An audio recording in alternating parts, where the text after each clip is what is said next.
anything No. on it. Okay. And did you see the bio I had done? Are you cool with that? Which is ironic It's fine. because I'm going to Jelly Roll tonight. So. Oh, amazing. Okay, Kind of perfect. laughing like, oh, I'm actually going to the concert later.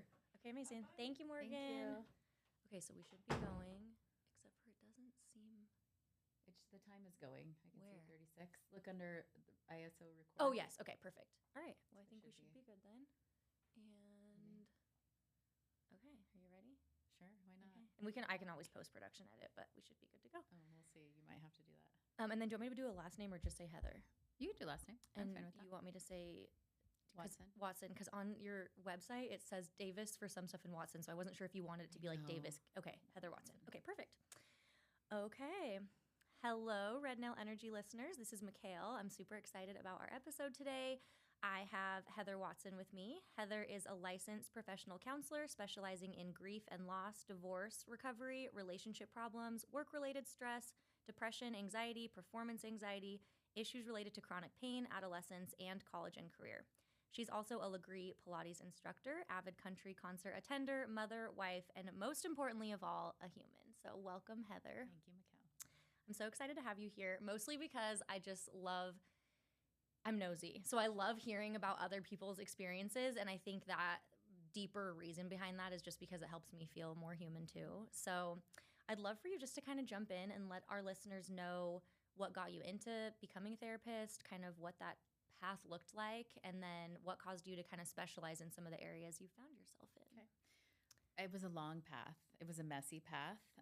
There were several things that life directs you in that direction as well. Some things that happened when I was younger, having my own experience with a counselor, going through my undergrad, becoming a mom, putting things on hold for that, and then their father's career at the same time as well. So pausing in that direction, some things switched along the way, and I decided that it was my time. It was my time to do what I felt called to or pulled to. I can't completely explain it to you. I feel like I've always kind of been a go-to person for some of my friends and family, which is different now. You can't really be in that role as a therapist. So one day I just decided to apply to grad school, which is not an easy application. Yeah. I mean, it's weeks long of writing essays And were you'd already had kids at this point, and it was where were you at in your life? I was 8 years after my undergrad degree, Okay. which I was already late going to that because I was a gap year girl, decided to, take some time off, which apparently it works out because here I am with a master's degree. Exactly. So it is a master's. It's 3 years year round. It's 60 credits. So just like a nurse practitioner or PA, it's a lot of schooling. It's a lot of schooling. Juggling that with being a mom, with being a wife, with getting my schoolwork done, with doing an internship, things like that. So I kind of double dipped. I was school counseling and clinical. Okay. Because I'm a nerd and overachiever. Yeah. So within that realm, I also specialized in grief and loss. I had experienced a lot of that on my own as, a child, losing grandparents, animals, things like that, all the way up to losing friends to suicide throughout my junior high school years, pretty young. Yeah. I wanted to know the whys of people, how they behave, not just related to suicide, but within grief too. So I definitely wanted to specialize in that. After grad school, which was 12 years ago now, I did start a little private practice. I also was a school counselor for a solid year, made it that far. What grade? 7th graders. Okay. Oh, man. They're interesting, interesting little creatures. And I was, as you'd call me, a part-time counselor. It's 4 days a week, but I still had over 500 kiddos on my schedule. Wow. It was busy. It was hectic. It's very early in the morning. You do not get out at school hours when you're an employee. You're there super late. So it was kind of a hard thing to do with having my own kids. I've never been drawn to the elementary age to work with them as far as I love kids, but not working with them. I'm 13 years old all the way up to 100 plus, right? I'm okay in that. Right. But the little kids, I'm not really in play therapy. Yeah. So grad school was crazy. School counseling, starting my own private practice, had a pause in that. At one point, I got divorced. Okay. And my kids were 8 and 11. And ethically, if you're not in a mental space to do that, you should step away. Yeah. So I, kept my license going. I was active. Of course, I'm the volunteer queen, the yes woman. So I was still linked into everything. But I took a job with a nonprofit for a couple of years and worked with one of my really good friends. Still worked in higher education, worked with college kids and high school kids. And that lasted for a solid 2 years before they just decided to go a different direction with the entire organization. Okay. And then at that point, you returned back to your kind of one-to-one practice? I did, but I also at one point looked for a job, Okay. and I was rejected. Wow. several times. It within Um, like a counseling space still? Not or necessarily. okay. I thought about, kind of keeping that on the side and then doing something else too, HR, whatever. Just post divorce, getting laid off from a company that you've worked for and put your blood, sweat, and tears into and made really good money, going from that to nothing. Yeah. Being a single parent at the time too. So, and sorry, but daughters are expensive. We're Yeah. pricey. Yes, we are. So eventually it came around to me of why am I not doing this? Why am I not going back to what I'm good at, back to private practice? And it's a hustle.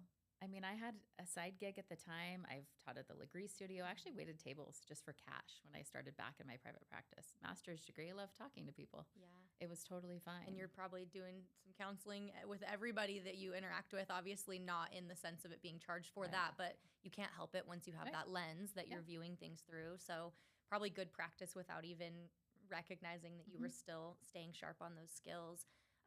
For your divorce in particular, do you feel like going back to school and having the deeper understanding you did when it comes to relationships and all of those things was a catalyst for recognizing it wasn't the relationship you wanted to be in? Or what kind of was the, I guess, the thing that pushed you to make that hard decision? Well, I chose it when we were at a difficult time in our marriage. And then 5 years later was when we actually ended it. Okay. So it was, 12 years into the relationship, 2 little kids. Things aren't always fun at that time. It's kind of boring. It's Groundhog Day. Kids are in activities. You have routines. You have schedules. You probably not have a lot of money, Right. Because kids are expensive. So I had started that journey then thinking, no matter which direction this goes, I'll be okay. I'm going to do it, whether it's on my own. I am an only child, so I'm kind of strong-willed and independent. We ended up sticking it out for a little bit longer. Was not my choice at the end, but I was on board once it started. Was probably loyal to a fault in that sense of sticking around. And I mean, I thanked him in counseling. We're both probably better off now, I think, than we were before. Our lives look vastly different. And who we were then, I mean, I was 24 when we got married. I'm almost 50 now. Right. So we're insanely different people. We can get along okay. We can co-parent. Our daughters are in college. We do all right. He has a partner. I have a partner. So we're all good in that thing. But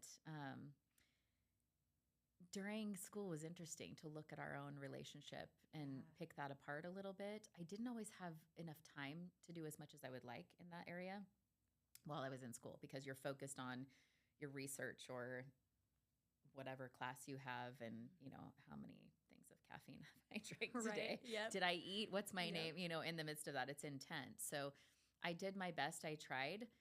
But the divorce rate in grad school it mirrors, the rest of the population. It's 50%. Wow.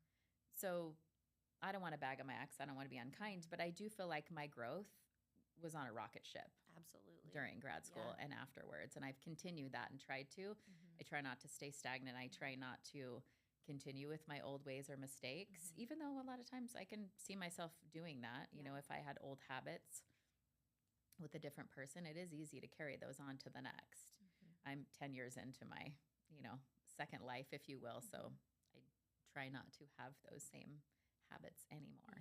Yeah. It's when we know better, we do better. And I'm sure it was also hard at the same time, having started one relationship without all the information you then gained, and not even just the romantic relationship, but every relationship in your life. It's like, we talk about, say, boundary setting. All of a sudden, all these people in our life that have been in our life prior to us learning this information are on the receiving end maybe of a new version of us or a new layer that we've shed. And so I think there's some maybe even grief or loss of older versions of ourselves that we experience, but then also this really beautiful kind of reconciliation of the people that stay in our life after that are definitely meant to be there.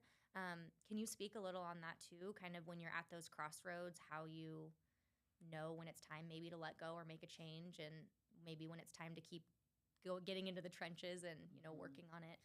That is an interesting question, because within the couples that I see, I've run into several scenarios. Like, no one is ever the same. There are some, patterns, behaviors, things like that. I do see behavior and patterns, so I do like that.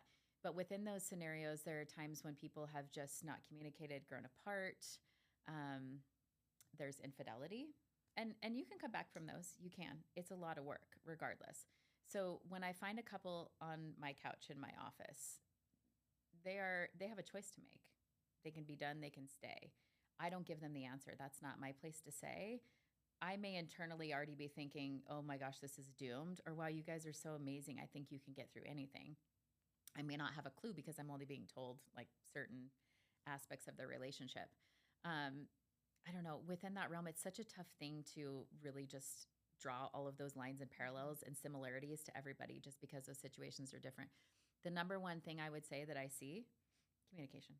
Yeah. Communication, communication, communication. Talk. No stonewalling, no withdrawing, no running, no one freaking out, overwhelming the other person. Because while one person may say, I come to him, I talk, and he just withdraws and goes away, instead of thinking, oh my gosh, I just overwhelmed him. Therefore, he recoiled and had to go away, kind of thing. So perspective is everything in a relationship, whether it's friends. Within the divorce realm or couples realm, you lose friends. Yeah. It's going to happen. So you know the people that are on your team, no matter what, even if it's weird and they're friends with your ex or awkward or something like that, there are others that the friendship shifts and changes, and that's okay. Like people that were around for certain aspects maybe aren't there so much anymore. Could I call them up anytime and say, let's go, grab a drink or grab a coffee? Hell yeah. Hell yeah. The ones that are no longer in my life, I may have chosen that as well, seeing them as maybe toxic friends, toxic people that didn't contribute. And I'm not afraid of that anymore. I'm not afraid to say, I don't want to surround myself with people who are negative or unkind or participating in activities that I'm just not really keen on. Yeah. I find that the most torturous part is being in that gray of kind of allowing things that are not within your integrity, or maybe that somebody is kind of walking across your boundaries, and it's in that time where you're just kind of giving chances.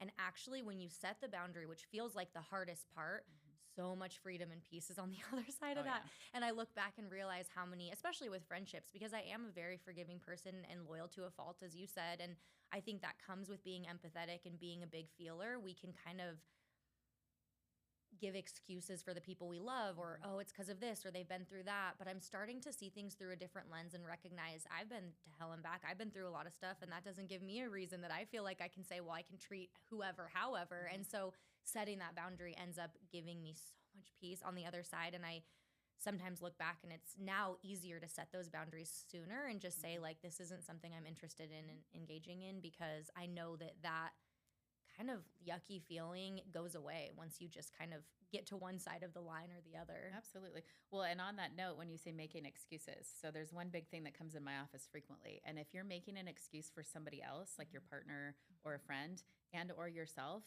quit tie-dyeing your red flags. Like there are red flags. They're a problem. It's problematic behavior. If I'm making excuses for my partner, oh, he didn't mean it. It was only this one time. He'll never do it again. Or my friend that constantly cancels on me or never reaches out to me. That's just who she is, what have you. Well, I can either choose to accept that, but if I'm continually making excuses, I clearly have an issue with it. Right. And I don't want to be there. Making excuses, and I know the word excuses, I can catch a lot of flack for that. It's fine. I'm just going to say it like I mean it. And that is, even if I'm doing it for myself. Why didn't you work out today? Oh, I had a rough day. I was really tired. I have this. My legs were sore from climbing the VersaClimber for 3 days in a row, kind of thing. Could I really have done something? Could I have gone on a walk? Could I have whatever? Same idea. Heavier subjects when we're talking about, bigger human behavior. But if we're making excuses, it's BS. Like we know that. Yeah. And it does. It kind of starts with those small things and the small ways that we can kind of show up for ourselves. I'd seen a quote that was, in order to start building your confidence, become someone you can depend on. So, and that's the thing is, like, you might be the person that everyone else in the world can depend on. But if you're giving and pouring from an empty cup and trying to just keep giving and giving, and when you ask yourself and get honest with that, inner child or whoever it is internally that should be able to depend on you, and you realize, oh, I'm keeping promises to everyone but to myself, that's where sometimes the confidence gets held up in other people and how they think about us and what they feel about us. And that's a losing battle, because there is just no consistency or stability within handing our happiness and confidence to other people. For sure. And I feel like that's something that for me personally, I've really started to lean into and pause in moments where it feels really easy and intuitive to just give, because that's what I've always done. And then ask myself, first of all, what's the reason for giving? Because sometimes it's manipulative and it's because I'm controlling how they think about me. But then second of all, like, do I even want to do this? Absolutely. A lot of the time it's no. And it's like, well, then why am I doing it? And it's really liberating and freeing to start saying no. That's a complete sentence. I can just say no. I don't have time for that. I'm not interested in that, and it Glad does. we don't have to practice that word in here because I do come across that a lot. Yeah. When you say yes to someone else, sometimes you say no to yourself. Exactly. And something always has to give. We have healthy things like I give up a little sleep to get up early and work out, right? But if I'm constantly like taking off work to come, you need your couch moved. Right. And I drop everything and go, what am I giving up? Or am I giving up my mental peace along with it too? Am I building resentment because someone's constantly asking and I just say yes, yes, yes. I've been the yes girl. I've been the volunteer girl. I've bitten off more than I can chew. I've cried on days because I'm overwhelmed or frustrated. Like, why did I say yes? I don't want to disappoint. And that's the other thing. And when you say no to somebody, you have to sit with that feeling for a minute. It's people pleasing. We're all recovering people pleasers. It's a polite society. We're supposed to say yes and be helpful and be kind. But at the end of the day, if it's a detriment to you, you have to stop doing it. There are limits. I can say, I can help you tomorrow morning. Right. Yeah. And like you said, to sit in that when all you've done is say yes your whole entire life, it feels really confronting and actually easier just in the moment to just say yes. But in all the moments that follow after you say no and you've created space and you've allowed there to be time for you to do the thing that you need to do, which might just be rest, refill your cup, I think that it starts to shift that perspective. And then actually saying no or saying, as you said, I can help not today, but I can help tomorrow. That becomes more comfortable because you make space for yourself. I just think, especially as women, like we live in this society where there's no space for us. There's space for everyone else and there's space for everyone else's problems and everyone else's traumas and all of these things. But for our own, we whisper it and we say it really quietly and we try to put it in a little box and make sure that it doesn't bother anybody. And so I feel like that's been a huge theme of my life as well recently, is just like be unapologetic and taking up space and being imperfect and asking for help and showing up at times where I'm kind of a mess. And it's like, just allowing that. And I think that's universal too. It gives other people permission to do the same without even realizing it. Absolutely. Yeah. I mean, we surround ourselves with likeness and what we allow to we teach people how to treat us. So if I always ask you and you never reject me or say no, I'm going straight to you every single time. The second you tell me no, I'm confused, I'm hurt, I'm bewildered and distraught probably because Mikhail always says yes and she told me no. What's going on in her life? Something must be wrong with her. Instead of thinking, wow, she has just applied conditions to help. She said, this is did your mom ever do that? You ask her for $20 and she says, you know what, I'll give you 10. That's conditions to help. I don't have to do what you ask of me. I can participate in that with kind of that conditional space of my own. Whether it be friends, whether it be in my profession, somebody needing to make an appointment. I'm sorry, I can't see you at 8 o'clock at night. My latest appointment is 5:30, Monday to Thursday. Fridays, no, I'm not here as well. That's my conditions to help too, is that we operate in normal business hours. Now, those are acceptable, right? You don't call your eye doctor at midnight and say, I need to get in right now. You go to the ER where you know that their conditions to help are 24 hours. But the rest of it's not. But when we apply that to personal relationships, I feel like we can kind of walk all over each other. And we can take each other for granted, not in a negative way, not really intentionally, more mindlessly than maliciously. Right. I find more people are mindless in what they do. And I know that sounds really negative.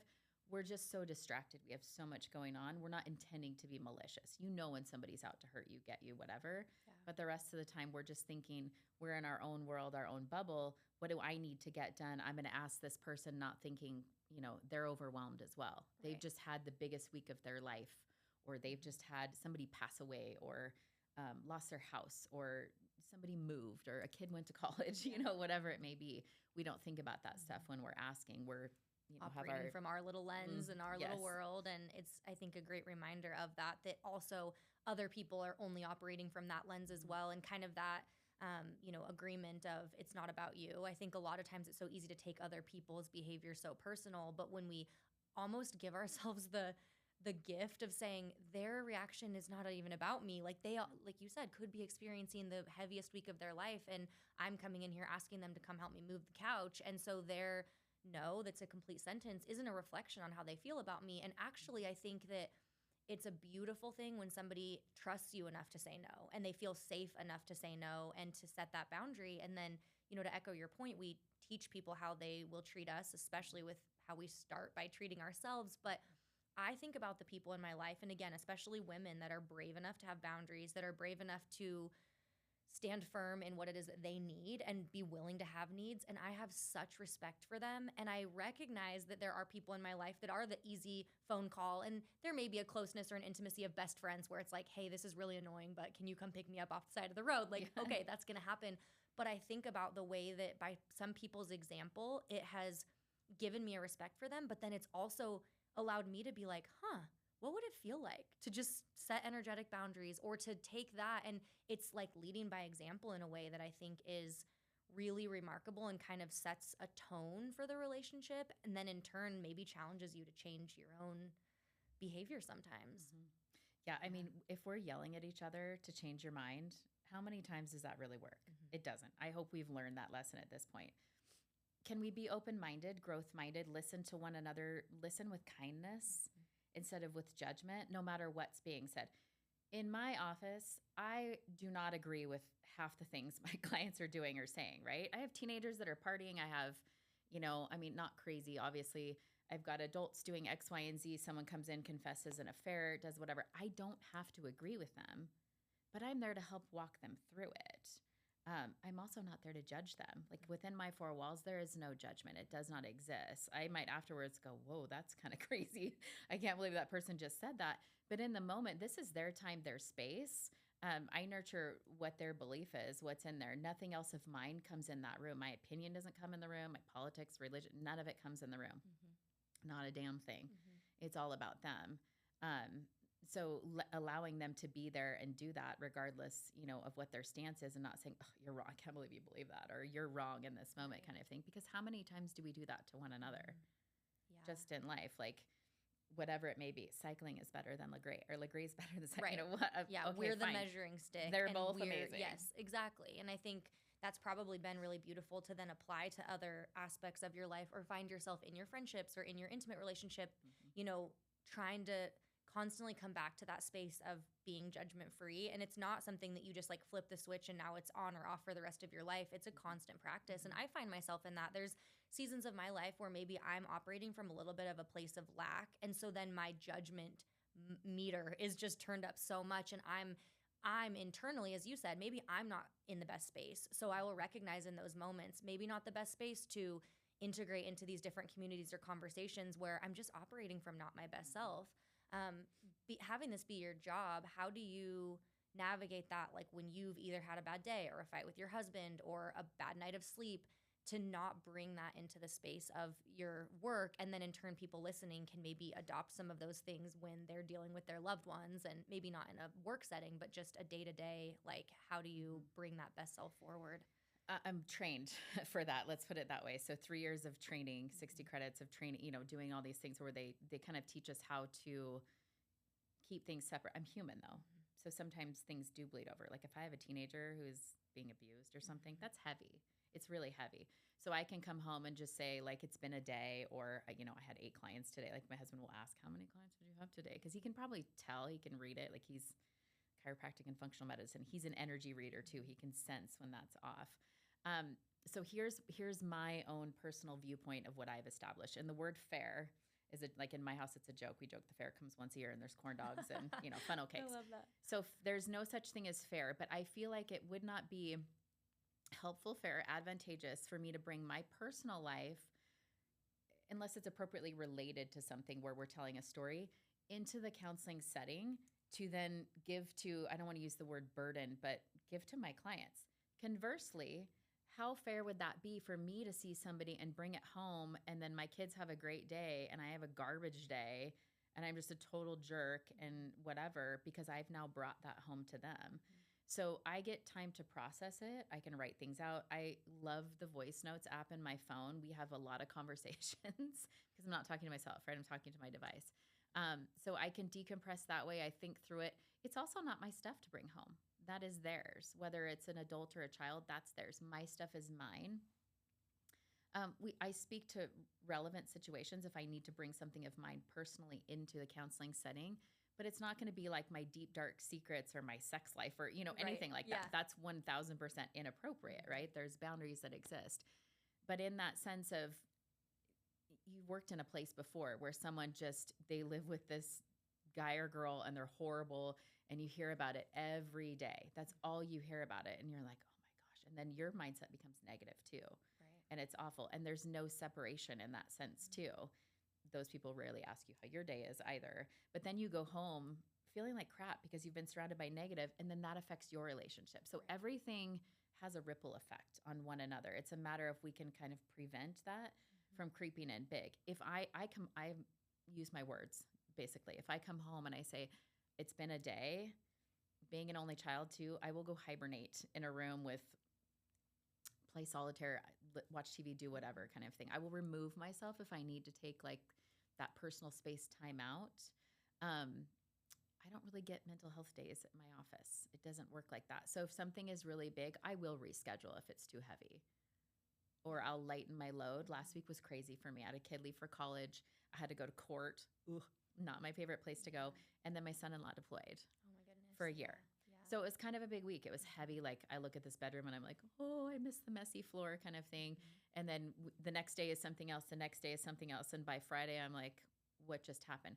So within that, I put my own boundaries up. I had purposely not scheduled very heavy for myself, being emotionally protective. And that's okay. I had clients that needed in, they wanted in. I had someone that wanted this time slot today. And I said, oh, I'm sorry, I'm already booked. What am I doing? Doesn't matter. Yeah, I'm doing something for myself, which again, another thing, I think there's probably a sense of urgency, especially when people are experiencing big life events. And sometimes it's actually a gift to hand them a no in that situation and allow them to sit in the space of their feelings. And of course, not emergent. Like you said, there are, emergency lines you can call if you're going to harm yourself or someone else. There's the ER. There are places, of course, in those situations you go. But I think sometimes when people think they should just be able to have access to you whenever, however, sometimes being told no in that, and also like, it's going to be okay. I can see you tomorrow or I can see you next week. And that emergency then kind of starts to like lessen a little bit, and the person can sit in those feelings and maybe even have a clearer head. And the session might be that much more productive because they're not coming to you in this like everything's on fire feeling. And instead it's like, well, this happened last week. Here's what's happened in the last few days. And here's where I'm at. And I've even learned that personally is in the times that it feels like it has to be right now, I will talk to myself, and that inner dialogue is like, probably shouldn't be right now. If I need to respond in the text message or call the person right this second, it's like, those are the times that I actually need to really sit with myself in it and not react versus respond. That's a perfect example. Yeah. If you feel that visceral feeling inside your body and it's like that, it's going to verbally vomit, it has to come out, or I'm going to explode, that's a reaction. And it's probably not going to be a positive experience for yourself or the other person. There's regret. We'll probably say something we don't mean, versus you're right, responding. Responding is that thoughtful moment of taking time. You can rage text yourself in your notes app or speak to that voice memo type thing if you really feel like you have to get it out. I'm all about that. Say it and set it free. Let it go. But responding to the other person when we're in that moment, and I'm not a crisis counselor. I don't do crisis counseling anymore.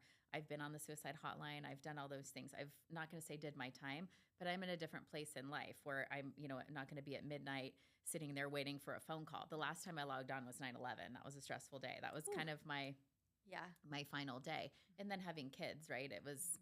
It's really tough to do. Bless the hearts of those who do it, but I've done my space in that kind of thing. I want to help in other ways. So you're right. In crisis, there's dial 911, go to your nearest emergency room. You can text the suicide hotline now and have a conversation with somebody. And usually what the beautiful thing is about the time waiting, unless it's an emergent situation, is problem solving occurs. And we use the tools that we've been instilling within session, because in session, we're 53 minutes. Right. We don't practice those things. You have to go into the world and practice them. I'm not following you around, like the joke of the person knocking the cookie out of your hand. Right. I'm not with you. I'm not there when a couple has their fight and is, reflecting statements or practicing paraphrasing or not, and just a knockdown drag out. I'm not there for it. Yeah. So those tools come in place. That's exactly what they're there for. When we can pull them in those crisis moments, they're perfect, or those big moments or whatever. I'm usually accommodating, can get someone in a couple of days if it's something really big. If there's a loss that occurs, sometimes within that realm though too, I don't necessarily want to see you day 1 or 2. I want you to be with your family and do that and kind of process because you've experienced major grief. You know, there's a fog that happens where you're like, where am I? What's my name? What am I doing? This isn't my reality. So imagine you come sit on my couch and you're interrogated. Well, not that you'd be doing that, but that's what it would feel like in that moment. Like talk about it even. There's times it's like, I don't even know what to talk about because, as you said, I'm under mud. Like I'm in a cloud of grief right now. And so there would be nothing productive about sitting there and even trying to put words to it. It would feel... Just sit and cry. Right, exactly. And Just you cry really with me. cry and stay. Yeah, That's okay. Yeah. And I have tissues all around my office, and they're not for tears, they're for snot. Because that part's kind of gross. But tears are fine. Tears are lovely. A lot of people come walk in. They've sat down. I've never met them. I'm like, hi, how you doing? Nice to meet you. Come on back. This is the office. Here's where the bathrooms are. You know, we walk through kind of those checklists. They sit down and because you've created a space for that. And I think so often we go through our lives and it's like, push it down, don't be strong, don't talk about it. And so to have a space where people can sit and know that they can feel their feelings and they're safe to do so, hopefully then carries over where they eventually start being safe enough to feel their feelings in their life. I know a lot of people I speak to that are, you know, in regular talk therapy or see counselors regularly kind of save it all for that hour. What would you say for people that experience that difficulty of actually feeling their emotions and how they could maybe create more safety in their life to feel their feelings versus, all right, at 3 p.m. on Thursday with Heather, I can sit on the couch and actually exactly tell her everything that I felt for the past week or 2 weeks kind of thing. And I think that's we go back to that practice thing. So what happens in session, that 53 minutes is our time together. And it's non-judgmental. It's safe. So I'm not your partner looking at you going, oh, you tilted your head or you made that kind of thing. I'm offering things that they can take home for the most part that they can practice. And when it happens, when mistakes happen and we revert back to our old ways, common, we're human, right? We do that 1 step forward, 2 steps back sometimes, that we walk through how that could have looked different. And for the next time, putting that in place. A lot of times they take home a sticky note. We have put things in their notes app in their phone because they'll leave. What did we talk about? What did we do? I completely forgot. So we're writing it down. Sorry, I'm that person. I'm ADHD. I need notes. I need notes. I need stickies. We're in that kind of emotional state typically when we have conflict. Logic goes out the window. Yeah. We get flooded, as so we call it, right? And so typically when there's a fight or that engagement, I love the analogy I just saw from this amazing woman. And she called like the fight we have the figure 8. It's the dance of the figure 8, because usually when we're fighting, we're doing the same thing over and over again, and we're in that loop. So my job is to help get out of that loop, whether it's with a friend, with a parent, a sibling, a partner, a boss, whatever that may be. If we're going through the same stuff every single time, I have a feelings wheel pillow in my office. The middle is that's how we express. Super easy. Fear, anger, happy, all of those things. So when we're in session, I will literally toss the pillow to them or give it to them. It's soft.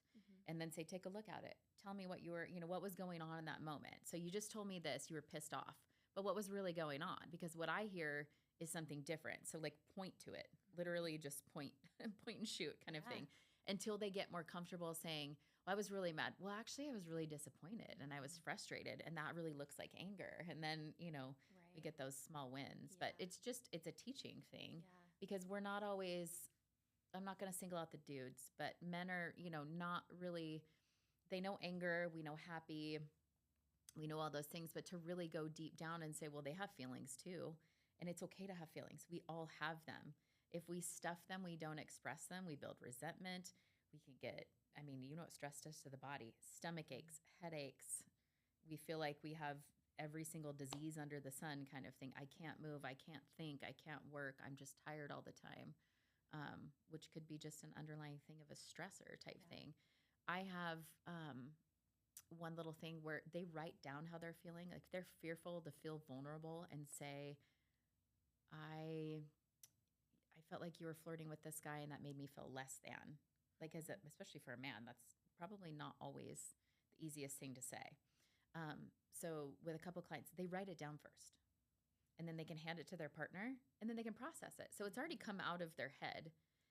They have a guide, a roadmap to what they want to talk about, and they've written down their feelings. Yeah. So then we can talk about it versus, Now, if the other person weaponizes it, then, clearly that's once again, a red flag situation. Typically, when we can share what's actually going on under the surface, then we can get to that. A kid runs out in the street. What does a parent do? We get mad, right? Reality is we were terrified and scared, but we lashed. Don't ever run into the street, grab the kid and then we usually break down and cry. It scared me so much. But in that moment, if we could have just said, that's terrifying, right? So it's the primary, secondary emotion that we bring up. Do we always know what's underneath the surface? Absolutely not. Do you get to take time to ponder that, to process it and step away and say, I'm not really sure what's happening right now. I'm feeling overwhelmed and I feel like my claws are coming out. I feel angry. I feel defensive. So I'm going to go take 5 minutes and think through this, maybe write it out, talk it out, whatever that looks like. Come back to it instead of just running from it or stonewalling your other person, just putting that wall up and being like, I'm not going to tell you. And that's so helpful. I'm sure you see a lot of the anxious avoidant dynamic. That's often a pair that will come together very nicely at the beginning, and then some of those things start to come out to play. So definitely, especially as the partner that's wanting to withdraw, being able to pause in that moment and at least give a little bit to that person that is really pursuing and needing something is such a gift. And then also, saying, here's how I'm feeling. I'm going to hand this to you. I need to take 5, or I need an hour, but putting a time frame too, so that it's not this endless forever. Like I walk out the door and I don't know if I'm coming back. What are some other things with that kind of anxious avoidant dynamic that you've seen to be helpful for the maybe person to understand somebody that operates so differently than them in conflict and when they're kind of flooded, and how to learn to communicate better in those situations? I've not Gottman trained, but I do pull a lot of their things in the 4 horsemen and those things. There are antidotes to all of them. So I do love that. I am the nerdy counselor. I will literally make you lock knees in session as a couple and look at each other and have a conversation. We work on paraphrasing. We work on saying, so what I hear you saying is this, or, without the facial expressions. I love disarming a conversation. Have you ever, with an old boyfriend or whatever, you lay in bed, the lights are low, you're just kind of there, maybe you're head to toe, maybe you're just side by side, but you don't see each other. So I don't see the lip twitch. I don't see that head thing. I don't see you do that thing with your hands or this, what have you. I only hear tone, and we're disarmed because we're laying flat, because at the end of the day, we're animals. So staring at each other in a confrontational situation, we naturally become defensive. So if you're having a conversation with your partner and you're not softened, no one else is in the room, we're usually a little bit more attitude-y. I have swivel chairs in my office, so I will have couples sit facing away from each other, slide down and just kind of look out the window or look up and speak. And it's amazing what comes of that. Wow. That happens because I can't see, did you curl your lip at me? Once again, oh, you made that face. I know you're angry, or kind of those things that we insinuate about each other. Or there was normal, here we go again. You did the head tilt, or you did the chicken neck thing, or what have you. So disarming the situation if we need to. If we're coming at each other where one person is maybe overwhelming the other one. Like we said before, he always withdraws. Okay, well, you're intense. So maybe you overwhelmed him. Therefore, fight or flight kicked in. He takes off kind of thing. You want to battle it out. Where's the middle ground? Because neither one of those are productive, right? If you want to battle or you want to run, it doesn't work. It's that processing thing. So coming back together, there's some great books. Fight Right. I love that one. We don't fight fair. We've got to fight right. Is it the same fight over and over again? What's happening? What's the gist of it? How do we get out of this figure 8 loop, this dance that we're doing over and over and over again and going nowhere? What do you see as the hangups? After, if a client can't get past that impasse, or a couple, a lot of times that's where they come find me. Yeah. They're fighting about the same stuff. And it's not what you'd think. It is not sex and money frequently. Not at all. Communication and who feels like they're doing more or less. Yeah. Honestly, almost every single time. I've had fights over the thermostat. I've had the silliest fights. Who's babying the children versus who's being the hard ass, all of those things. But essentially, it comes down to communication almost every single time.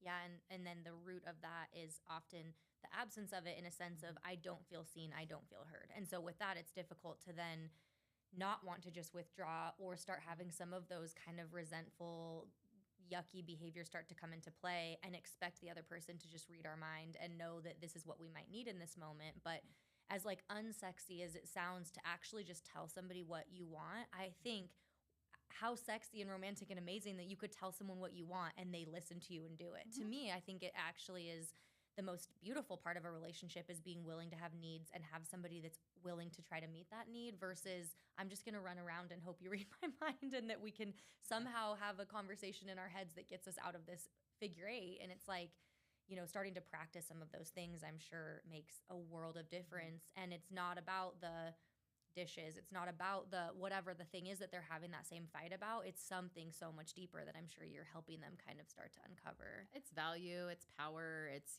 what are you really looking for? What's the deal? The stonewalling thing I describe as like a punishment. Same with leaving. If you need to leave, you're leaving for 30 minutes or you establish that. You're not just taking off with no explanation. Conversely, you're not just coming home looking at your partner and walking away. I'm an outside the box person, and especially with the past couple of years, we've been through things. We didn't have our traditional go-tos for interventions. On your phone, I don't care if you're Apple or Android, I do believe they both have it. There's a blowfish emoji. What happens to a blowfish when it's huge? What do? You no touchy. You don't get near it.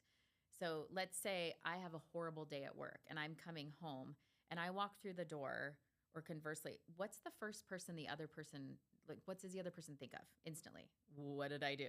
Especially as females, sorry, but we're guilty. What did I do? What did I say? What happened? So how beautiful would it be if you can communicate that on the way home? If you can't use your words in that moment, I had a really, really bad day. I don't want to talk about it, right? Because we don't always need to go synthesize that with our partner. I can't all the time. I can't share everything, nor can he, because he sees patients. So in either direction, we can't share everything because of HIPAA and all those great things. So the blowfish emoji, we define it. We say, had a bad day, don't ask me about it type thing. So that person can walk in the door or they can sit in the driveway for 15 minutes if you can see their location or whatever. They can decompress. If they are ready to speak to you about it, they can share it. If they're not, we don't ask. That's the respect piece. They just may need to come home, walk through their front door, their safe space, let the weight of that fall off, and then they're ready to be a parent, be a partner, be a good roommate, be a dog mom, whatever that may be. But sometimes we just need that little bit of space. And I know it's super silly. By design, it's kind of silly. I use bubbles for anxiety and anger too, right? It's silly, it's tangible, it's fun. But that one little thing, you have that blowfish emoji, make it one of your favorites and zip it off when you're having that bad day. Communicate to your partner, you didn't do anything wrong. I'm having a rough time and I don't need to process it with you. I don't need a cheerleader. I don't need a processor. I just need to let it slide off and be done with it. Yeah, and just what a gift, first of all, to allow that partner, whomever's on the receiving end of the blowfish emoji, to give them the peace of knowing it wasn't them, because that already just alleviates the next fight that's going to happen the person, what's going on, what I do, what's wrong, what do you need? But then I also think what a beautiful ability to communicate so much in one emoji that might then also let the person on the receiving end pause for a moment and go how could I make their day a little bit better? How could I lighten their load and build upon that skill of, not to a performative degree, but gosh, the person's on the way home. They've sent me the blowfish emoji. They look over, the dishes are piled up in the sink. And it's what if I just got these done? And I know that would help them and it would make their day be a little bit better. And it's a very small gesture that says so much in one little tiny emoji. Tiny, super simple. You can flip over a cup that says you walk in the door. I find that to be the easiest because we get that preemptive strike. The other person is they're not prepared. You shouldn't be prepared for battle. It has nothing to do with you. Just, you're right. How do I nurture this person in this moment? Instead of they walk through the door and the look, the feeling, the slamming of the door, the setting of the bag or whatever it may be. And human nature instantly is, it was me. It's my fault. We're guilty. Right. I don't know why, but we're super guilty. Communicating I had a bad day. I don't care if your commute's 5 minutes or 55 minutes. Hopefully if it's 55, you've listened to music or a podcast and you've set it free by the time you get home. Then you can walk through the door and be like, I'm done. Yes, exactly. I've wrung myself out. I'm ready. I'm here. For any of our single listeners, have you either learned anything in your practice that you found to be a common pattern or theme when it comes to major red flags to look out for in dating, or things that, we may tie-dye or paint green, but that you've seen time and time again kind of be things that are not as recoverable or work throughable in those regards, or just, people that are dating right now, things to kind of look out for? Making excuses is the one. If it doesn't fit, don't try to make it. No square peg, round hole. not trying to make it work if you're so different. Like, let's say your schedules are so different. You never see each other. He only calls you at 2 a.m, whatever that may be. That's a no-go kind of thing. Not sacrificing yourself. You have to try to find a way to kind of mesh together, if you will. So if there's zero inflexibility in one person or the other. So I have someone on the other side too, who's the second they bring up this term of endearment or something, it's done. I don't like that. Don't call me that kind of thing. Well, that's zero communication as well. Be upfront, be honest with the other person. You don't have to, I call people purse dumpers when, you meet someone and they're like, this is me. And they dump everything out and then they wait for you. We don't have to give everybody everything on the first date. Of course, be smart, be cautious, be safe, because there are a lot of weirdos out there. Yeah. If you feel like it's off, definitely it's, kind of that not okay thing. Apps are great and there's pros and cons to everything. I mean, meeting someone organically is fun too. How many times have you bumped into someone at a concert or you've been open to that too? So check your own vibe. Like, what are you putting out when you're going out that night? Yeah. Do you have, I stamped a middle finger on your forehead, is that what you're putting out? Or you're like ready to speak to somebody kind of thing? But yeah, just paying attention to behaviors. Also not punishing the new person for the old person's behaviors. So the previous partner, whatever they did, we can't overlay that on them. So do your work, do your healing. Talk about those things in the meantime. The hard part, here's what I get. How do I know I'm ready to date again? Well, knowing that takes another person to involve. So if you're like, I'm just going to do myself for a year and work on me and do nothing else, no dating, how do you know when you're ready? Right. You'll know if you try to go on a date and then you're like, oh, I'm not healed from that. I still need to work through some of those things as well. The other thing, what's the rush? Foot off the gas pedals. You know how many times I see people and I see them twice and all of a sudden they're like, I think we're going to get engaged. I'm like, well, Right. You've been dating for like 2 or 3 months. Like, if they're the person, what's the rush here? They're not going to go anywhere. And as a woman who's been divorced once, that didn't guarantee anything. So you want the commitment to be real, not just a ring on your finger or that piece of paper kind of thing. Those are meaningful if you give them meaning. Yeah. If there's nothing behind it, they're garbage. Right. It doesn't mean essentially. anything. It's a trinket and a fire fodder. Exactly. And a lot longer to undo the thing that was rushed to be done versus be patient in allowing things to unfold. And I hear that and I echo that so much. I feel like, especially as women, there is such a timeline when it comes to relationships and then motherhood, if that's the direction you're choosing to go. And so it's really difficult to combat that inner timeline and then in turn that inner rush that feels like it's just every birthday is bittersweet or every, whatever comes around. It's like, and another holiday season where I'm not with the partner and all these things. But I feel like decentering dating from my life is something I'm actively trying to do, just in a sense that it's not the main centerpiece. Like so frequently, I feel like, especially as women, we sit down and those are the first questions. Are you dating anyone? How's the relationship? How's this going? And it's like trying really hard to challenge myself to ask the other questions first. And sure, dating still might come up, or in situations where I just don't really feel like talking about it, I'll just change the subject, or I'll even just be like, oh yeah, nothing really to report. But as women, we're kind of conditioned from a very young age, play the Barbies and have the Barbie and the Ken be married and do the things and plan the wedding in your head. And it's like dating and marriage and relationship becomes the centerpiece to our entire universe. And so then when it's ripped out from in front of us, it's like, what else is there? And I think to try to kind of decenter that a little bit and deprioritize it, and not to say it's not really important, but there's also just other things in my life that are equally important that I want to light up when I talk about, and not only Chad or Brad or Kyle or whatever the guy's name is at the time. It's like, I think it's really a gift to be able to say, here's some other things I'm focusing on, and I'm just going to allow the other things to be on their own timeline. Because what does rushing it or trying to stress about it do? Absolutely nothing. Well, no, and in your personal life, if someone's asking that, no, but I just got to go to Scotland or something like that. So here's me having FOMO watching you while I'm going, well, college is expensive, so no, I can't go there. It's all perspective, right? I didn't travel as much when I was your age. I didn't do it even younger. I was set in my ways for certain things, and other life got in the way along the way, kind of thing, difficult things too. So my plans were upended. I was dating someone who was in a horrific accident, the only one that survived. I was 21, right? So my plans to go to Las Vegas, to work, to go to school, to maybe go to medical school, drastically, like drastically shifted at that point. Rerouting, right? Remember the old school rerouting. Life was changed at that moment. And then from there, different focuses. I was going to travel. I was going to do all the things. I didn't. Do I regret it? No, I still travel. I travel now. Right. Yeah. I try to visit Mexico twice a year if I can, and I'll be back in Nashville in October, of course, for a concert. Yep. So still having fun, but I look at yours and go, wow, I would love to just take off. I got to find a dog sitter and then I'm gone. Yep. How much luggage can I bring? Flip side of that is, you have another person in your life on a day-to-day basis, but you want the right partner. Yeah. Not just a partner.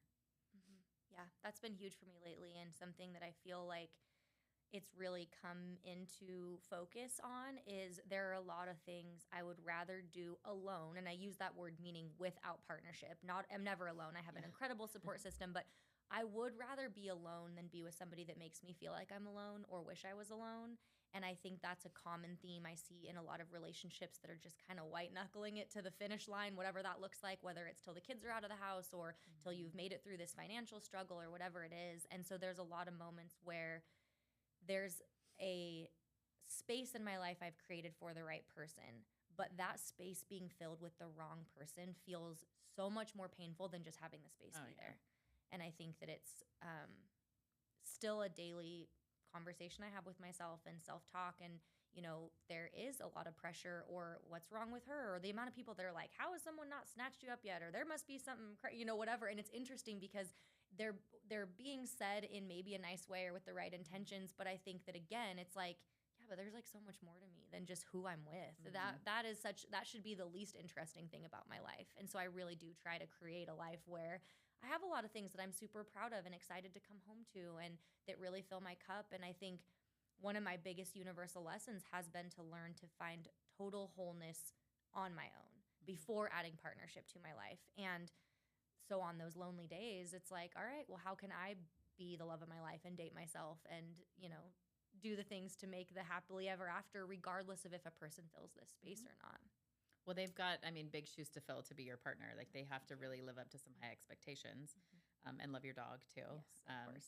And family, I know is really important to you too. So choosing that person or them choosing you, like they could have similar standards in there too, where you are way too independent for them. I'm assuming I feel your pain, right? Yeah. I am a lot to handle and I am aware of that.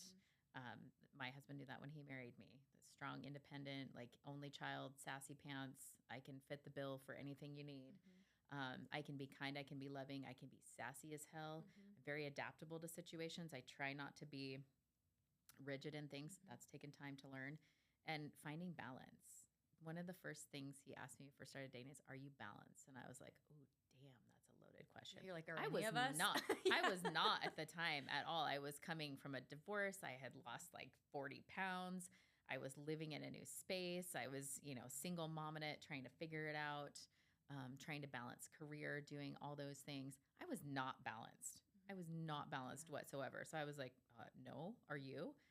The strive is always to get there. Are we ever truly? I don't know.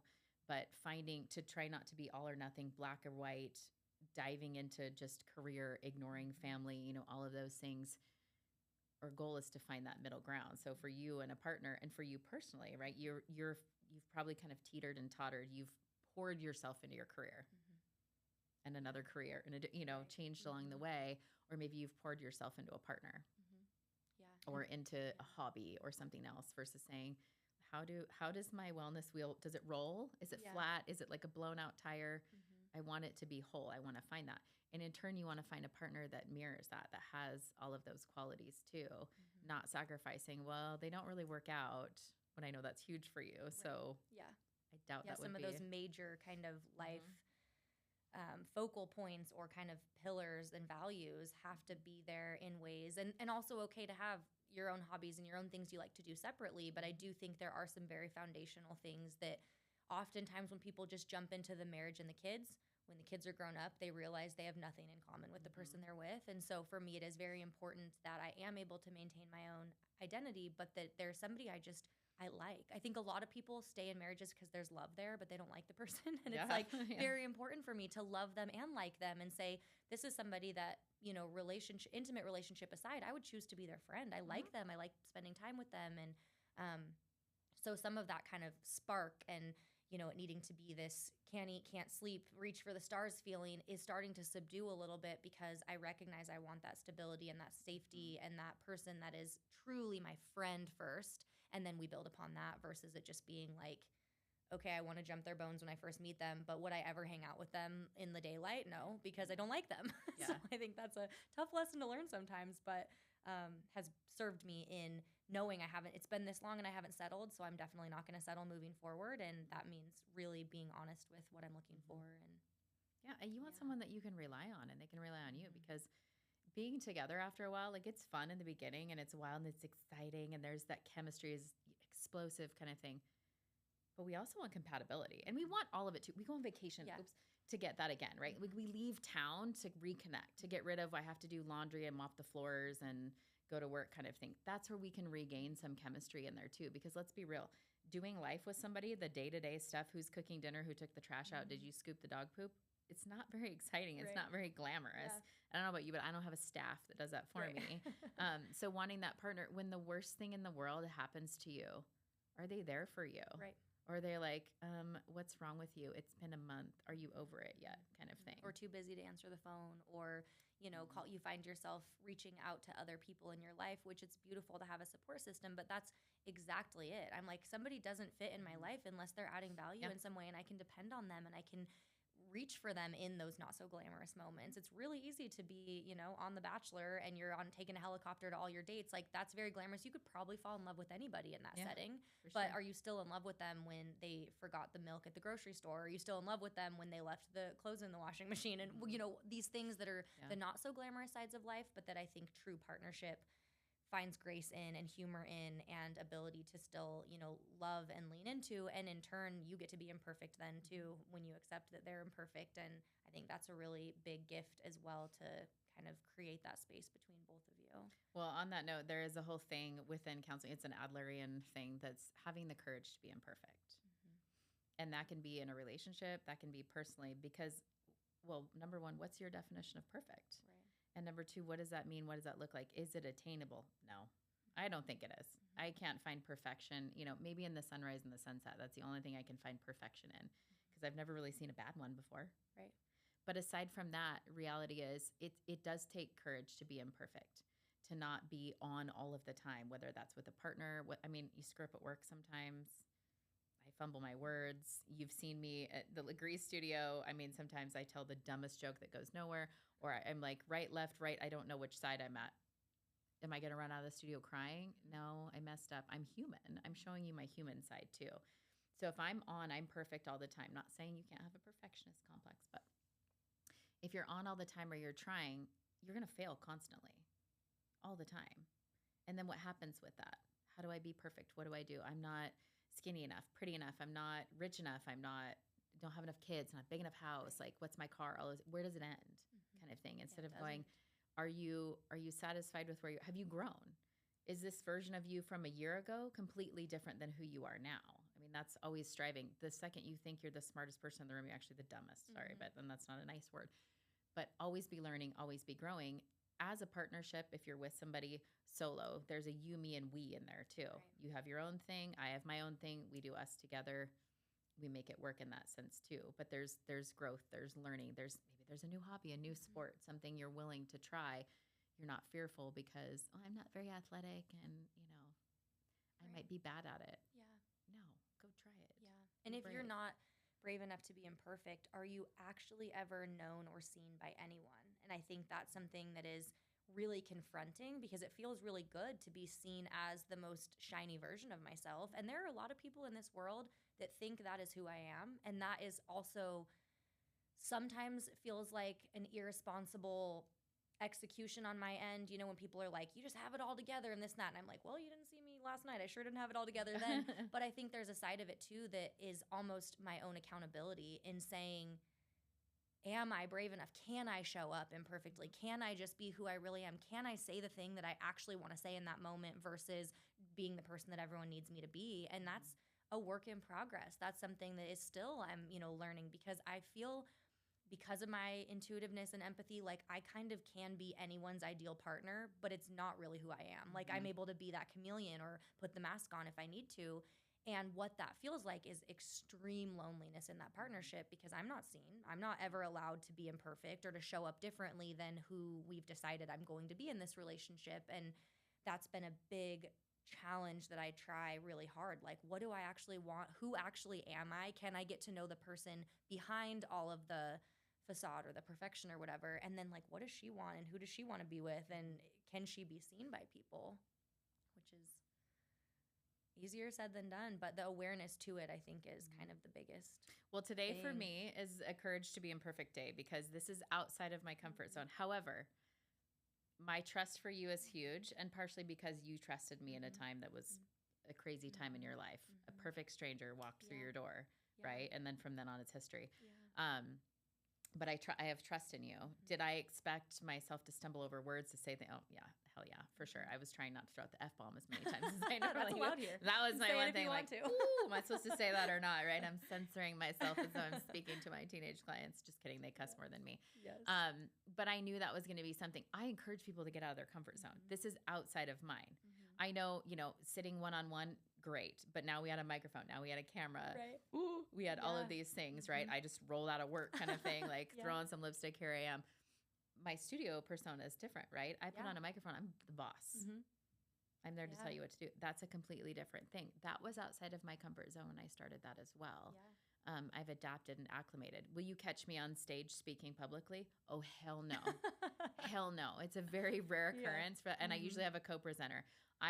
You're a zebra. You like to be out there. I'm the horse. Okay. I'm going to pull the cart. You're going to be out there like, woo, let's do this. You're introducing me kind of thing. Yeah. That's fine. We both have our places. But yeah, getting out of your comfort zone to a point though, like something that, what is that? Do something every day that scares you. Okay, but define what scary is. Because if you're going to set a tarantula on my lap, speaking of the Bachelor, Bachelorette, no. Yeah. No, Not I'm here probably for that going to kind of flick it off and scary. I might squish it. Like, Yeah. I'm not down for that kind of scary. But if I'm uncomfortable going to a movie by myself, or which I'm not, it's great, or doing something, I may try that. And I don't necessarily think every day if we're pushing ourselves, if we have anxiety or something, but do something that is outside of your comfort zone, something a little different. Yeah.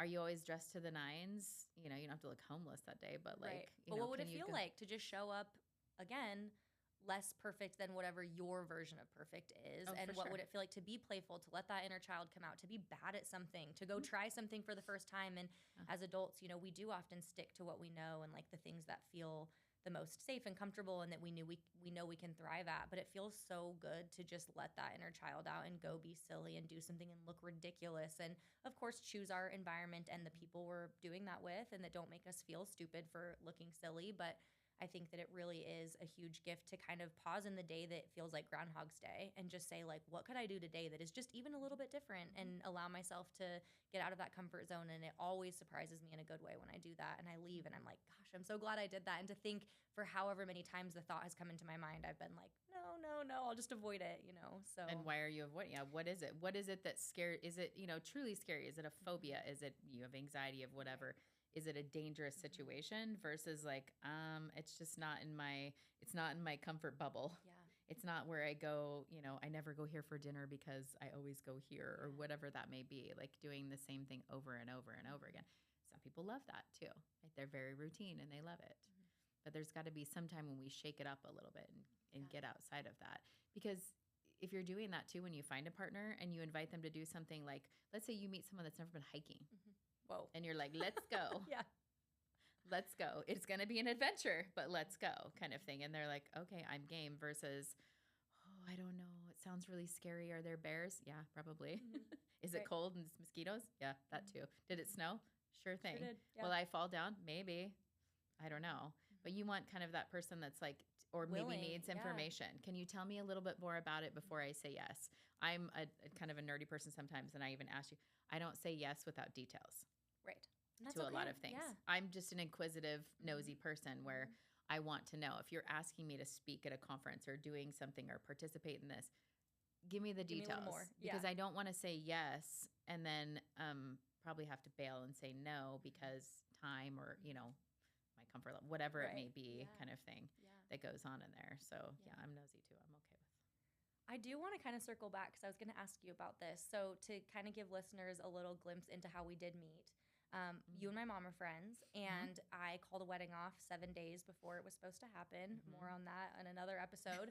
And I do remember bits and pieces of it, but that time of my life was really foggy. It was very grief stricken. It was very confusing. You know, my whole life had been flipped upside down. And to my knowledge, my mom had asked you to come by and kind of like as a friend. And of course, it wasn't an actual therapy session, but kind of check in, see how I'm doing. Do you mind sharing, like, what do you remember about that and kind of what was your experience on the other side? Because a lot of it's foggy. I bet it was. Yeah. Yeah. I was wondering how much you remembered from that. So, yeah, your mom and I have been friends for quite a while, and you and I had never met. No. We had never met. Yeah. I knew your name. I knew I've seen your pictures from her, proud mom moments, all those things. She called me. She was out of town when it happened. And she said, it kind of told me the details. And she said, I know you're super close by. I'm not there. There's no one else I trust to go over there. I don't know if she had other friends that you would have known. And I don't know if the fact of being a stranger was helpful to you, but you were alone. None of your friends could show up. You didn't have your puppy dog.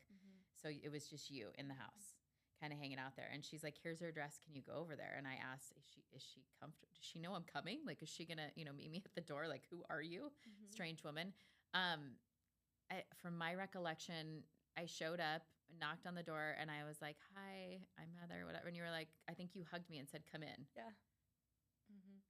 My mom told me you're okay kind of thing. Yeah. And basically my job per your mom was to make sure you were okay, you were self. She wasn't worried about self-harm or anything. She just knew you were so distraught and her mama heart was broken for you because she couldn't be there. So I got to be pseudo mom, I guess, in that sense, and someone that could just listen. Like, I didn't know you. I didn't know your situation. I didn't know your now ex. I mean, you filled me in kind of thing. You were teary. You were a little ragey, I think, at times. Just you got the anger, which was great, like kind of gone through emotions. Another friend of yours showed up at one point, I think, with soup, if I remember correctly. Like, because we bring soup. And maybe, I think she had a bottle of wine with her. And I was like, let's just not make it worse right now kind of thing. Because alcohol in those moments can really go south. Right. You might torch the house or, drunk dial somebody.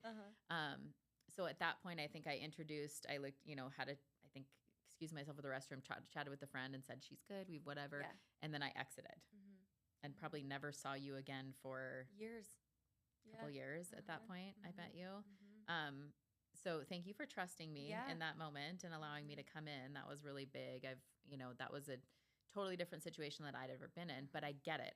Like, if I had to send someone in to be with my adult child at the time, going through something so incredibly major type thing, I'd probably do the same thing. And I was grateful that she chose me for that job kind of thing. And once again, there was no judgment. There was no anything. My mom heart broke for you, seeing you in such pain kind of thing. You were vulnerable. You cried. You sobbed. I don't know if you laid on I think you laid on the couch at one point. I don't think you laid on the floor or anything. I don't think you did like a tantrumy thing. But you were having good emotions. I think at one point you said, I should have trusted my instincts, something in that sense too. So we maybe tie-dyeing some red flags, making those excuses then too. And what a horrific experience to go through.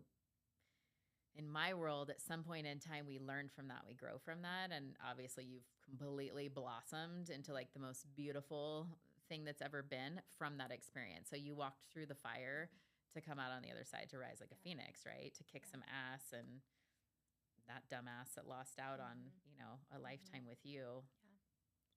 Choices were made that were awful, but that was, I don't know how much you remember, if there's some strange lady showing up at your house. I remember similar, and I am trying to remember timeline, because when things did like very first happen, it was like he was still in the house and my mom was there and the bridesmaids were there. And so I think it was maybe right after, and that's when it was like the world went quiet. I had people there right away, and there was a time where my mom was gone for whatever reason. She was going somewhere, and it was kind of this like, it became reality. Like, it all kind of opened up, and it was like, she had said to me, I've got a friend that's going to stop by. And I also remember, because I had done a lot of therapy for other reasons up until that point, and I remember it being such a remarkable moment for me, because you got to have your therapist hat kind of like halfway on, but I remember you also showing me such a humanness in giving me personal anecdotes of things you had gone through, talking to me in a way that it was less clinical. Like you aren't going to sit down with your clients and be like, well, let me tell you about my past. But because we were in the situation we were in,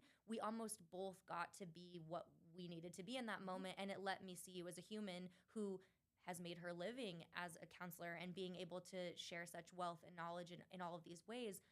But it was like, oh my gosh, even the person that I feel like is supposed to just have it all together is being brave enough and vulnerable enough with me to tell me about her marriage that ended or things that she's been through. And so I think that for me was really full circle, where it gave me compassion for people that are healers in the world, that are therapists, that are in healthcare, that are the ones that are just supposed to have all the answers, knowing like, oh my gosh, you never really get there where you're just like, and I am done. I have all the answers. It's all figured out. It's all sorted. And while that was maybe initially scary to be like, wait, you mean we don't just ever get to the point where it's all figured out? There was this other side and a wave of grace that came that was like, oh, we don't ever have to have it all figured out. We don't ever have to have all the answers. You could go to school for 100 years and you're still going to mess up sometimes, or a relationship may end. And so I think for me, it was just like a very pivotal moment that I do remember throughout that time. While there were a lot of cloudiness and fogginess and all of that, it was still a really welcomed, connected visit that then, you know, as our paths have continued to cross, as life has moved forward, as you said, there's just this like very deep trust that was created in a time that neither of us probably expected it, but I am very thankful for, and then allowed there to be, you know, I was seen by you when it was hard to be seen by anyone. And so then to show up in your class and let you kick my ass, I'm like, well, you know, she's seen me in such a different level of feeling not so strong, but actually ended up becoming one of my strongest moments, to choose to get through that, to choose to end the engagement, to choose to not just go through with the wedding when it would have been a lot easier to just show up and walk down the aisle and do the things because everyone was going to be there. And it helped me realize too that it's in almost our most vulnerable moments of crying on the floor that we find a strength that we didn't know existed in us, and we maybe wished we didn't have to dig deep and find, but it's there. I don't know how else to get there sometimes in life. I don't in my world, in my counselor world, we have to walk through hell sometimes to get to the other side. And I know we'd love to go around. There's a detour. I don't know of one. But in those moments, true growth happens. So when times are great, I love being content. I love day to day. It can be boring. Like, how was your day, dear? Who's making dinner? We lay on the couch, watch TV, night, wake up, do it the next day. There's contentment. There's ease in that.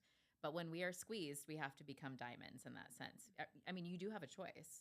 Fear everything and run, right? You can take off and turtle from it, never recover, never come back from it. There are choices in life too, and they're not always the easiest, right? Change your attitude, change your environment. Been there, done that. Been through that time where I thought, what do I do now? 17 years, what do I do? Who am I? What happened? Am I a failure? My heart is broken, it's shattered. And then I started thinking, well, I can choose to do things differently. I can get out of, I have a lot to offer the world. I don't need to wither away and lay in here for all day, maybe an hour sometimes, right? If you need that. But aside from that, figuring out and then growing stronger from that. And in my experience, both personally and professionally, the person who's kind of left behind sometimes is the one who grows the most and does the most with it, because we question ourselves. What happened? What did I do? What was wrong with me? Why am I not enough? Until we realize that we are. We just have to find the right person, or that person will never be happy, or whatever that is. But moving forward from that, rather than staying stuck in that piece of why didn't they want me? I thought they were my person, kind of thing. And then usually when a couple like that sits on my couch and I go, really? So how long has it been bad for? And they're like, well, it's been a year, it's been 2, it's been 10 that it's been miserable. So it's not always out of left field. There are occasions when that comes, right? When nobody knows anything and everything seems perfect. Typically we have some signs that we see, some little things, trusting our intuition, and mine is pretty strong. But if you get that gaslighting person on the other side of it, that's like, what do you mean? You're crazy, kind of thing. We stop trusting it. But hopefully now you've learned to trust that again, because it wasn't wrong. It wasn't wrong the first time. And yet I found myself in situations that have followed over and over again where I get to keep practicing that. And then I get to give myself grace and forgive myself for choosing the same wolf in different sheep's clothing, and for having that pattern repeat. And that's been another really big universal lesson, is really pausing and first forgiving myself. It doesn't do any good for me to hold on to that poison of shame and guilt and how could I have not known. I think at the end of the day, the universe is giving me lots of opportunities to just keep forgiving myself and then choosing differently and making the next best choice that I know I can make, and learning every single time from those situations. And then that bullshit meter gets a little bit, stronger, and I'm able to snuff it out faster and recognize that there are people in this world that are not, as kind or honest or loyal, and I can start to recognize some of those things quicker. And then, as you said, immediately know this is not me, this is them. This is not on me. And maybe I'm a really kind, loving, gracious person that lets people in too quickly or whatever it may be. I don't want the world to harden me and make me be somebody that just has a chip on my shoulder, but I'm learning a lot faster to trust that intuition and to go like, oh, when I feel that, I can trust it, and I don't even have to know all the ins and outs and whys. I can just say this is going to be done. The door is closed. So, well, emotional lessons are hard to learn, right? Where our brains are not built for that. They're built for survival and protection, right? So hand on a hot stove, I kick a wall or something. I know that hurts. Owie, I'm not going to probably do it again intentionally. Accidentally, yes. If you're a baker, sure. But emotional lessons take some time. We have to learn that. So you're right. You get to be sent the same lesson over and over again until you learn kind of what that is. Or you can look within yourself and say, what is it that I'm letting this person in? Because you're very kind. You're very forgiving. Not that you should be hardened, but at the same time, like giving someone the benefit of the doubt until they remove that trust from you. Maybe you give them a chance, maybe you don't. But at the end of the day, especially if they've been warned before and they continue that behavior, well, what happens? Well, she forgives me and we go back around and we do this whole cycle thing. We're back in the figure eight. Yeah, yep.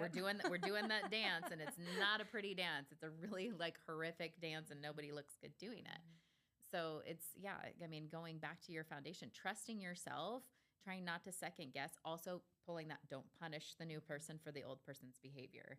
That comes around quite a bit. And if you're unable to do that, that's time to take that break, go do some more internal work before you come back, or take accountability. You know what? These are some old scars. I'm really sorry. I kind of took that out on you. My ex used to do that, and it made me feel X, Y, and Z.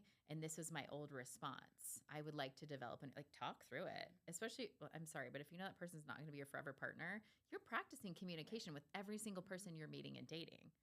Yeah. And once you meet that partner, you're still practicing your communication and all of that stuff with that person. Hopefully now they're the one who can come back to you and say, oh yeah, I noticed, this happened. Or when you have a bad day at work, you come home and slam the refrigerator door, you immediately go for a snack, or whatever that may be, kind of thing. So yeah, we're work in progress all the time. Yeah.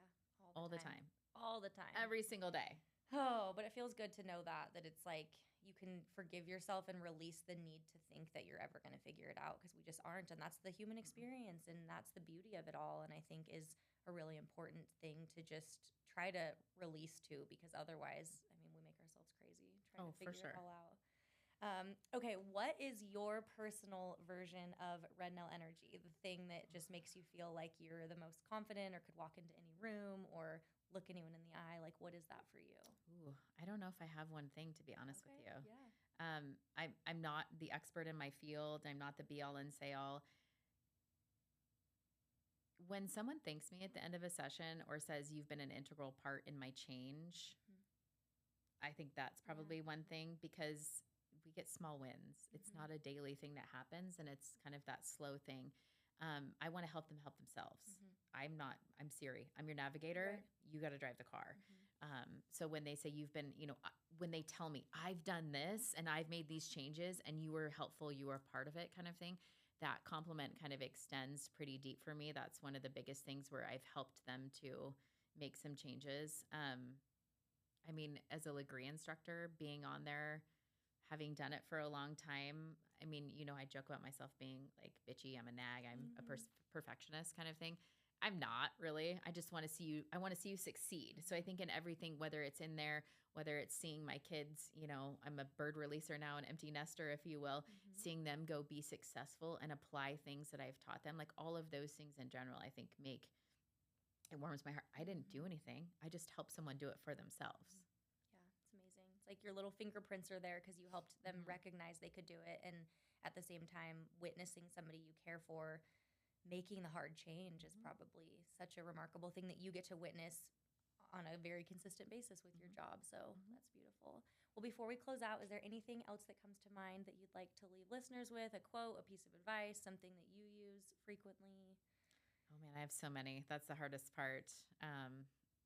Probably too many to Yeah, say, but too yeah, many. going back to that, like feelings are fine. We all have them. Learn to recognize, learn to talk about it, find ways. I don't care if you have to go to Dr. TikTok for that or look things up, reaching out to somebody if you are struggling, making sure that you are using your resources. Asking for help is like the hardest thing we've ever done. It's the most courageous thing you can do, but it's usually the most difficult thing to actually take that step to ask for help. And that can be with, anything from class to work to emotions to relationship to whatever that may be. But not being afraid of that piece in there too. And you know your tribe, you know who you can lean on, kind of thing too. Asking a professional, making sure that you're in trusted hands with something Yeah. like that. If it's something big, if it's trauma, Mhm. that you're not. Other resources are okay, time and place, kind of thing. But looking into that. But yeah, ask for help when you need it. Yeah. Yeah, and I think taking away from the fact that asking for help is like taking for somebody, it's actually giving them the opportunity to share their knowledge, Mhm. expertise, abilities, strengths with you. And so it really is full circle. And oftentimes when we're asking somebody for help, we're giving at the same time and then allowing somebody to be there for us, which can be really difficult, but such a blessing. Yeah, So. we just walked through that with your own personal Yes, experience. yeah, So absolutely. awesome. Well, Amazing. thanks for having Yeah, this me. has been so great. Great. I really appreciate it. And yeah, as always, Red Nail Energy listeners, you are not alone. You're loved. You're seen. Take some of these things and put them into practice. Get yourself out of that dadgun figure eight. And we will catch you on the next episode. Thanks, Heather. Okay, that was easier than I thought. so good. Except for my runny nose. My goodness.